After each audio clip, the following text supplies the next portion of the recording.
아십니까? 저도 하품 자주 하는 편인데 이게 뭐 산소 부족 현상이잖아요, 그죠? 산소가 부족할 때 그거를 몸에서 이제 충전하려고 하는 일종의 감각적인 행위라면서요, 본능적인 행위. 그건 뭐 그렇게 해결이 되는데 옆에 사람 하품하면은 같이 하품하는 경우가 많죠, 그렇죠? 분명히 나는 좀 전까지 하품을 안 할 것 같았는데 한 사람 하품하면 다 하품합니다. 그건 어떻게 해석을 하나요? 갑자기 그 공간에 산소가 다 모자라갖고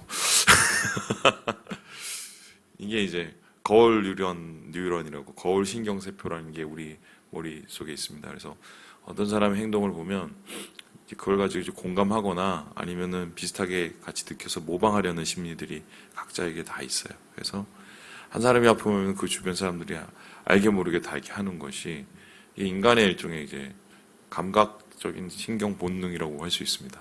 이제 뭐 이러한 모습들 이렇게 나타나는 거죠.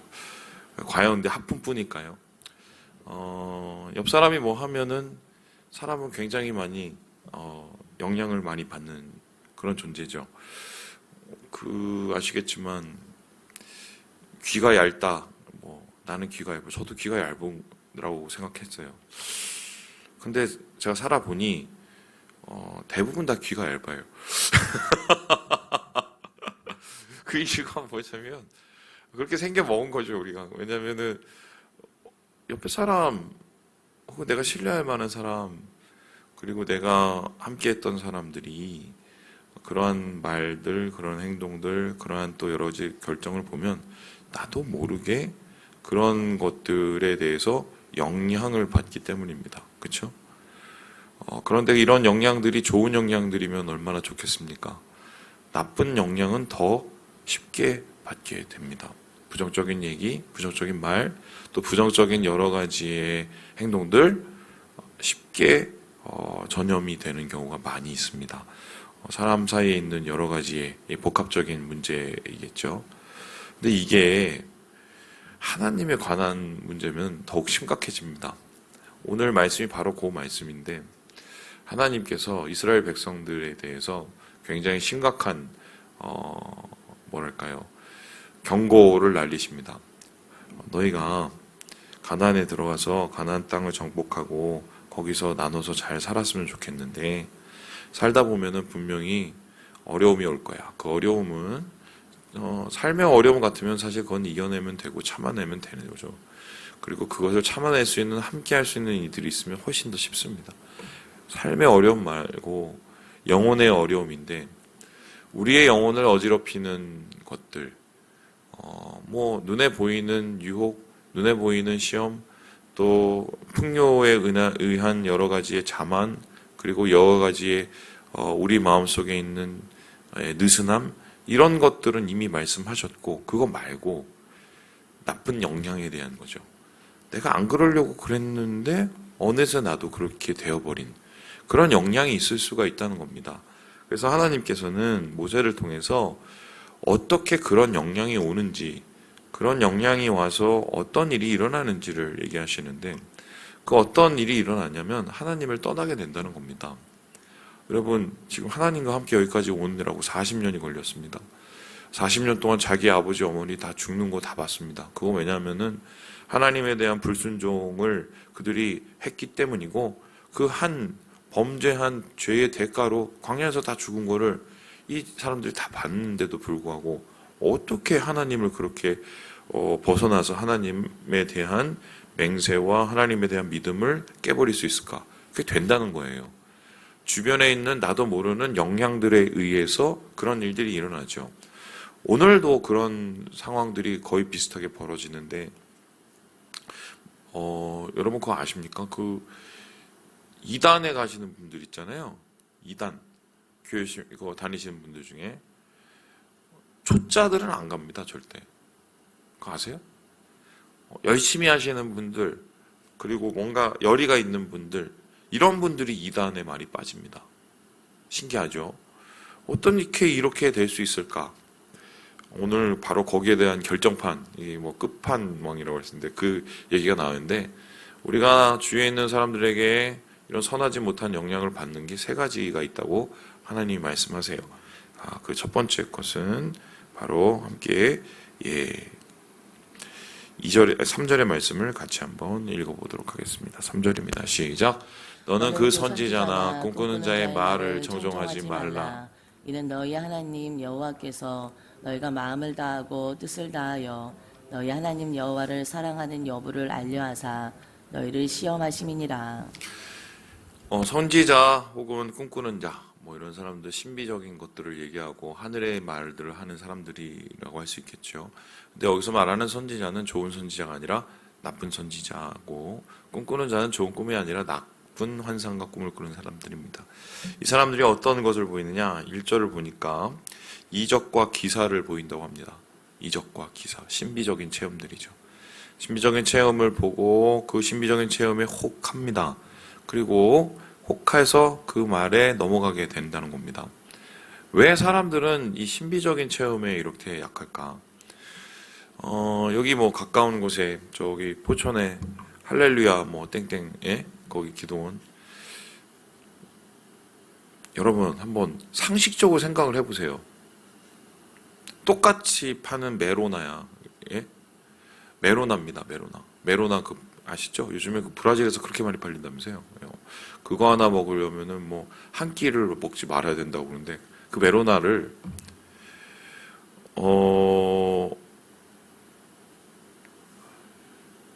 여기서는 1,000원에 팔아요. 그런데 거기서는 10,000원에 팔아요. 이 말이 돼요? 돼요, 안 돼요? 안 되죠. 똑같은 생수예요. 여기서는 1+1 하면은 1,500원에 2개를 살 수 있는데, 거기 가면은 하나에 10,000원이야. 이게 말이 됩니까? 말이? 근데 그걸 사 먹었어요. 할렐루야 거기 가서 무슨 축복의 생수 10,000원, 축복의 아이스크림 10,000원. 그럼 뭐가 축복이었나? 거기 원장이 생수에다 대고 축복 기도를 해서 갑자기 그게 축복의 생수로 변하고 축복의 아이스크림으로 변한 거. 그거를 사람들이 사 먹었습니다. 왜 사 먹었겠어요? 그거를 먹으면 몸이 좋아지고 뭔가 축복을 받는다는 그 말에 혹해서 그런 일을 한 겁니다. 이런 말도 안 되는 일을 왜 사람들이 했을까? 바로 이적과 기사 때문입니다. 보니까 갑자기 암 환자가 왔는데 손으로 긁으니까 손으로 긁으면 당연히 피 나죠. 그리고 거기 낫다고 그러는데, 그게 난 사람도 간혹 있겠죠. 왜냐하면 사탄도 역사를 하니까요. 안 난 사람이 훨씬 많거든요. 그걸 보니까 나도 될 것 같거든요. 옆에 사람들 환호할 때 나도 같이 넘어가거든요. 이적과 기사의 위험성입니다. 그러면은 목사님, 이적과 기사는 다 우리가 좀 이렇게 멀찍이서 좀 경계하고 봐야 됩니까? 하나님께서 오늘날도 전 이적과 기사를 행하신다고 믿습니다. 목사님들 중에는 이걸 믿지 않으신 분도 있지만, 경계하시는 분들 중에는 그럴 수 있다고 저는 생각해요. 근데 중요한 건 이적과 기사의 목적입니다. 이적과 기사를 왜 예수님께서 행하셨습니까? 왜 제자들이 이적과 기사를 행했습니까? 그것을 통해서 더욱더 하나님을 신앙하고 예수 그리스도를 더욱더 가까이 하시기 위해서 이적과 기사를 주신 겁니다. 그러니까 이적과 기사의 목적은 바른 신앙이에요. 주님을 더욱더 깊이 알고 말씀에 더욱더 순종하기 위해서 하나님께서 허락하셨던 것인데, 오히려 반대로 이적과 기사를 보고 하나님을 떠나게 된다? 이건 앞뒤가 맞지가 않죠. 그럼에도 불구하고 사람들이 이런 일을 하는 이유가 뭡니까? 사람들은 하나님의 말씀, 나에게 들리고 내가 이 마음으로 우리의 삶으로 들어가는 그런 말씀보다 당장 눈앞에 보이는 걸 더 중요하게 생각하기 때문입니다. 현란하거든요. 그런데 이런 것을 하나님이 뭐라고 하셨냐면 너희를 시험하심이라고 얘기합니다. 하나님께서 일부러 시험하시려고 선지자나 꿈꾸는 자 같은 그런 이상한 괴상한 사람들을 세우신다는 것이 아니라, 이것은 시험이니 넘어가지 말라는 겁니다. 그래서 하나님께서는 이렇게 보이는 것보다 들리는 것, 주님의 말씀에 더 기울이고 하나님 앞에 배운 바에 거하기를 원하신다는 것을 말씀 속에서 찾게 된다. 두 번째 사람들은 어디에 넘어가게 될까요? 우리 함께 6절의 말씀을 같이 한번 읽어보도록 하겠습니다. 시작. 내 어머니의 아들 곧 내 형제나 내 자녀나 내 품의 아내나 너와 생명을 함께하는 친구가 가만히 너를 깨어 이르기를 너와 내 조상들이 알지 못하던 다른 신들. 여러분 신천지가 사람을 깰 때 지금 뭐 14만이 훨씬 넘었죠. 한 제가 볼 때 2, 30만 된 것 같아요. 신천지가 요즘에. 이 정권 들어오고 신천지가 훨씬 많이 늘었습니다. 거기엔 좀 비사가 있고요. 네. 왜 신천지가 갑자기 이렇게 늘어났냐? 신천지가 한 사람이 들어가게 되면은 그 사람이 전도하려는 대상 1호가 누굴까요? 자기 가족입니다. 왜 그 예전에 그 TV에 최정유 씨분인가 거기 신천지 뭐 이렇게 나오는 그 프로 보셨습니까? 보면 집에 가갖고 엄마 아버지 막 그 거짓말하고 막 이러거든요. 그 이유가 뭐냐면 나중에 물어봤더니 그렇게 얘기하더라고요. 그렇게 거짓말을 해서라도 그 영혼이 구원을 받아야 되니까. 그래서 걔네들은 마음껏 거짓말하라고 가리킵니다. 꿰놓고 유혹하는 게 그 영혼을 구원하는 거라고 생각을 해요. 왜냐면은 그렇습니다. 똑같은 말이라도 남하고 가족이 얘기하는 건 전혀 다릅니다. 심지어는 이게 틀렸다는 것을 알면서도 가족이 얘기하면 한 번 더 들어보려고 합니다. 왜요? 그 사람하고의 관계, 그 가족하고의 정이 있기 때문이에요. 혈연의 정이고 떼어날 수 없는 정이죠. 그것 때문에 자꾸 하다 보니 어떻게 됩니까? 내 안에 있는 기준이 무너지고 하나님과의 관계가 무너지게 되는 거죠. 그래서 하나님께서는 아주 좀 어떻게 보면 잔인할 만큼의 얘기를 하시는데요. 바로 이 말씀입니다. 우리 함께 9절의 말씀을 같이 한번 읽어보도록 하겠습니다. 9절입니다. 시작. 너는 그를 따르지 말며 너는 용서 없이 그를 죽일 때에 내가 먼저 그에게 손을 대고 후에 무 백성이 손을 대라. 어떻게 하라고 그러십니까? 돌로 죽이라. 와, 대단하시죠? 그런데 돌로 쳐 죽일 때 누가 먼저 하라고 그래요? 내가 먼저. 남이 먼저 하지 말고 내가 먼저. 이 소리는 하나님이 이렇게 잔인하게 우리에게 원하시는 것이 아니라 그런 결단을 가지라는 거죠. 그런 단호함을 가지고 우리 주위에 있는 가족들과 그것을 우리가 정확한 기준으로 돌아볼 수 있어야 된다. 그래서 이런 친치 그리고 혈육, 혈연, 가족 뭐 이런 걸 통해서 쉽게 설명하면 우리의 마음이 무너질 수 있다고 하나님께서 얘기하고 계시는 겁니다. 그리고 마지막으로 하나님이 얘기하시는데 바로 이건데요. 우리 함께 12절의 말씀을 같이 한번 읽어보도록 하겠습니다. 12절입니다. 시작. 내 하나님 여호와께서 내게 주어 거주하게 하시는 한 성읍에 대하여 내게 소문이 들리기를. 이제 한 성읍, 한 그룹, 그리고 한 단체를 얘기합니다. 그리고는 13절에 좀 더 자세하게 얘기하는데 그 가운데 어떤 불량한 자, 불량배가 일어나서 그 성읍 주민을 유혹한다. 그리고 다른 신을 섬기게 한다는 겁니다. 그러니까 이건 뭐냐면 선동입니다. 선동. 집단 선동. 한마디로 집단적으로 사람들이 막 와 하고 그래서 사람들을 한마디로 막 군중 심리로 이끌고 뭐 이런 겁니다. 이런 거 요즘에 아주 조심해야 돼요. 요즘에 이게 너무 많아요. 그 충격적인 얘기를 해드리죠.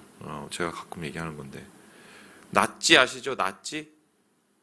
예, 그 독일의 히틀러가 속했던 그 당. 그 당이 원래는 굉장히 극소수 당이었어요. 원래 왜냐면 이제 정당이었는데 이건 소위 말해서 얘네가 이게 되겠어 할 정도로 극소수 그리고 거의 뭐 광신하는 그런 이상한 그룹 쟤네는 뭐야 하는 정도의 그런 극소수 당이었단 말입니다. 우리로 따지자면 그 그 목사가 있는 그런 식의 걸로 취급되는 아주 극소수의 당이었어요. 그런데 그 당이 갑자기 부상을 해서 전국을 차지하고 정권을 차지하고 나중에는 거기에 당수인 히틀러가 총통이 됐습니다. 총통은 말이 총통이지 황제급이죠. 왜 그렇게 됐나? 그걸 이제 따져보면은 그 사람들의 선동이 먹힌 건데요. 어떤 선동입니까? 첫 번째, 우리가 왜 이렇게 못 살게 됐을까? 못 살게 된 이유는 그 사람들이 1차 대전을 일으켜갖고 전쟁에서 패했기 때문입니다. 그럼 1차 대전에서 전쟁에 패한 이유는 뭐 고사하더라도 그들이 못 살게 된 이유는 1차 전쟁을 일으켰기 때문이에요. 그럼 전쟁에 대해서 반성을 하고 전쟁을 일으킨 사람들에 대해서 해결을 했어야 되죠. 근데 그 사람들은 그렇게 얘기를 안 했습니다. 뭐라고 그랬느냐? 이거 유대인 때문이다. 유대인들이 경제를 잠식해서 우리 걸 다 뺏어가니까 우리가 다 이렇게 못 살게 못 먹고 사는 거다. 이렇게 공동의 적을 만들었습니다. 그래 놓고는 거기에 대해서 뭐라냐? 우리는 한마디로 우수한 피다. 우리는 아리안족의 우수한 피를 가지고 있다. 게르만족 뭐 이렇게 얘기를 하고 막 이러면서 이제 자기를 띄워주죠. 거기에 다 넘어간 겁니다. 그런데 웃긴 게 그 말도 안 되는 말에 넘어갔었을 때 앞장섰던 사람들이 누군지 아십니까? 목사들이에요. 우리 신학에서 되게 유명하신 분이 있습니다. 본회퍼라고. 여러분 아십니까? 본회퍼.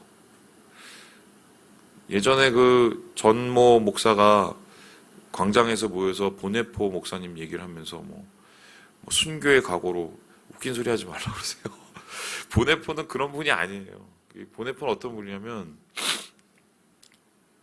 우리 그 찬양 부를 때 그 선한 능력으로라는 찬양 기억나시죠? 선한 능력 그거 쓰신 분이 본회퍼인데 그게 이제 옥중에서 쓴 편지를 가지고 다시 노래를 만든 거. 그분은 모든 목사가 다 거기에 선동하고 미쳤을 때 예수 믿는 사람이 공의와 하나님의 의를 세워야 되는 사람이 이건 말도 안 된다. 이렇게 하면서 혼자 반대 그거를 드신 분이에요. 그리고는 그렇게 해도 안 되고 나중에는 뭐 다른 목사들의 소위 말해서 이 공격을 받고 그렇게 되니까 히틀러가 없어지지 않으면 이 나라는 엉망이 된다라고 생각을 하고 히틀러를 암살하기 위해서 계속 계획했던 분이세요. 이게 아마 이 말씀이겠죠. 그런 불량배는 없애보려는 이 말씀을 가지고 아마 그랬겠죠. 그랬던 분, 행동하는 신앙이셨습니다. 행동하는 신앙이 됐던 것은 하나님의 공의에 대한 확실한 기준이 섰기 때문인데 그러면은 어떻게 이 사람이 선동하는 사람인지 어떻게 이 사람이 하나님의 공의를 세우는 사람인지 알까요? 그 기준이 뭘까요? 어떻게 생각하세요? 한 가지만 보면 됩니다. 뭘 보면 되냐? 이거를 해서 이 사람에게 남는 게 있느냐, 남는 게 하나도 없느냐를 보면 안 됩니다. 보면 돼요. 보네포 목사님 같은 경우는 자기의 모든 걸 다 잃었어요. 목자는 양을 위해서 모든 것을 잃습니다. 그런데 삭구는 뭐합니까? 양을 이용해서 자기의 배를 채웁니다. 바로 그 차이예요. 진짜와 가짜를 구별하는 것은 선동과 공의를 구별하는 것은 바로 그 차이인데 대부분의 경우는 다 섞습니다. 그래서 저는 이렇게 얘기하고 싶은데 제발 어디서 막 크게 하는 그런 데는 아예 가지 마세요. 그냥 아예 가지 마시고 그거 늦게 가도 상관이 없습니다. 안 늦어요. 안 늦어. 그게 진짜면 안 늦어요. 그런 데는 가지 마세요. 그리고 격한 얘기 하는데 가지 마세요. 막 감정 긁는 거 가지 마세요. 그거 다 좋을 거 하나도 없습니다. 유튜브 보는 것도 똑같아요. 사람들이 왜 자꾸 그런 유튜브를 보느냐? 격해서 자기 뭔가 감정을 긁어주거든요. 반면에 그 사람들은 왜 그런 걸 자꾸 만드느냐? 그렇게 하면 사람들이 보면 어떻게 됩니까? 조회수 올라가고 어떻게 해요? 자기 돈 올라가기 때문이에요. 그런 거 보지 마. 하나님의 공의는 절대 그렇지 않습니다. 그런 목사들의 이야기였으면 그것도 듣지 마세요. 그거는 절대 하나님 원하시는 거 아닙니다. 선동이에요. 그래서 오늘 말씀을 보면 이 세 가지에 우리의 영향을 주는 나쁜 영향. 그럼 여기에 대해서 우리는 어떻게 되느냐? 결론은 저는 이렇게 내리고 싶은데 영향을 받는 사람이 되지 말고 영향을 주는 사람이 되자. 내 주위에 있는 가족, 내 주위에 있는 사람, 내 주위에 있는 공동체에게 선한 영향을 주는 사람. 그 사람은 어떤 사람입니까? 하나님의 말씀에 위에 서서 그 말씀대로 살아가는 사람. 주님 안에서 그런 사람 되시고 오늘 그런 마음으로 은혜로 살아가시는 우리 모든 형제 자매들 되시길 주님의 이름으로 축원합니다.